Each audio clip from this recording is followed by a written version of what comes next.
Hello and welcome, strategy enthusiasts and grand strategy aficionados. This is Strajo, and today I got quite a loaded question for you. A question that is very rhetorical. I've been asking myself this very question since the release of Victoria 3. Is this historical sandbox really even a map game anymore? We will have to explore what it tragically means to be a map game and see whether Vic 3, with its intricate webs of economics and politics, even fit the term, or maybe, perhaps, redefines the term of a map game.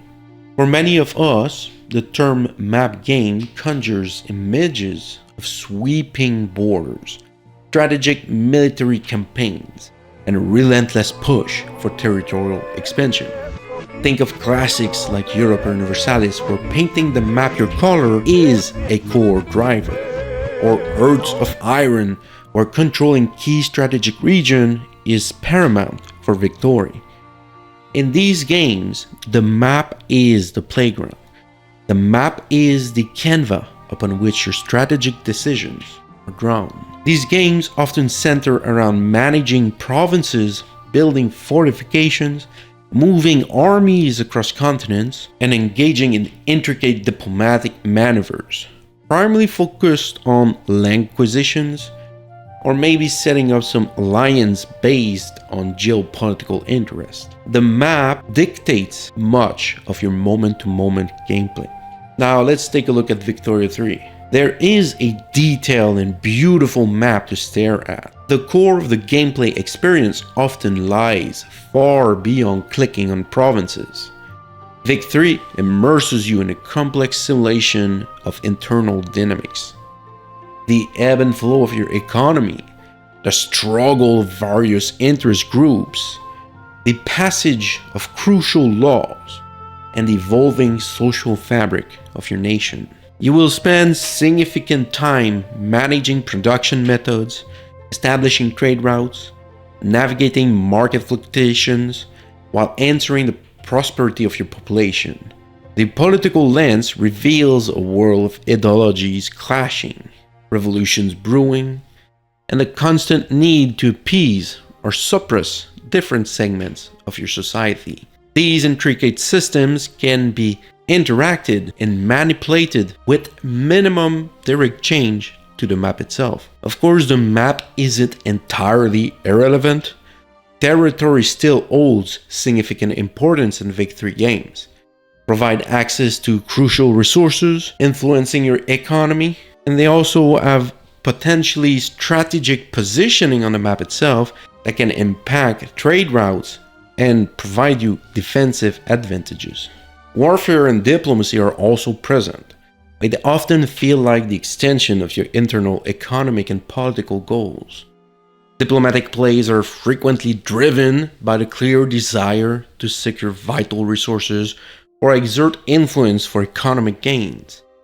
And the wars are often fought to achieve these objectives, rather than purely for the sake of expanding your border. The focus switches from simply conquering land to ensuring the stability and prosperity of your existing nation, which sometimes necessitate territorial changes. Alright, so look, I get it now. We're just arguing for reasons why there is a map in a map game, but let's be real for a second. Some of us have a different kind of grand strategy in mind sometimes. Barely a few weeks after the release of the game in 2022, oh god, it's been a while already, I was still asking myself this very question. Is Vic 3 even a map game?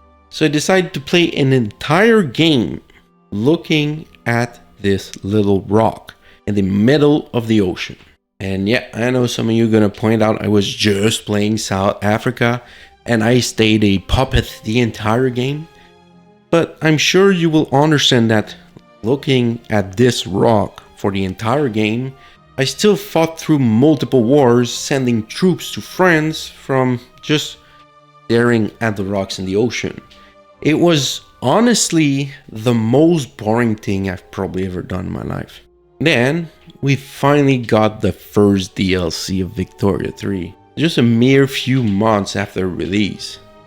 And what did you get in this DLC? Yep, a goddamn French center in the middle of the Pacific Ocean. I know, just look at that. It's so beautiful. And you know what this gave me as an idea at that point? Figure out why not just stare at the center for an entire game. But rather than picking South Africa again, I just went with France. And now please, I understand I'm trying to prove a point to myself that Victoria 3 is not a map game by intentionally not looking at the map to play the game. And while you can play the game successfully in this way, it was still very boring after 50 years. Because what you got to understand is when you play Victoria 3, you have the map to look at, right? Every little menu points somewhere on the map. You click the little green arrow there and you know there's a visual representation on what you're looking at.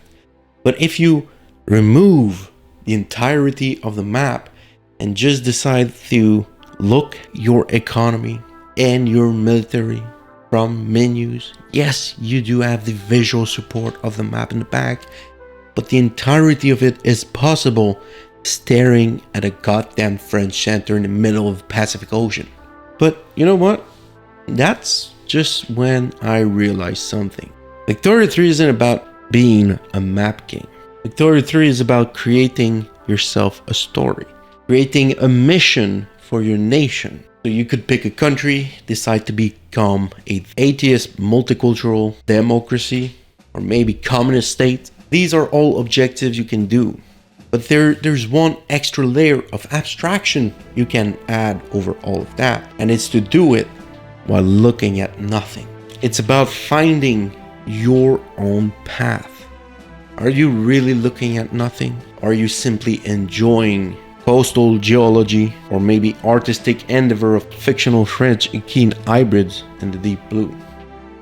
But then, who are we to judge? You are playing Victoria 3. You're finding the drama in the details. Even if those details are entirely from your own magnificent and slightly bizarre invention. So yes, while we debate the intricacies of map games, let's also acknowledge the beautiful, strange, and utterly personal ways we all find ourselves lost in the grand strategy sandbox. Whether it is conquering continents or simply admiring a well-rendered rock, you're engaging with the game in your own way. In conclusion, is Victoria 3 a map game? The answer is perhaps. The nuanced truth is yes, but.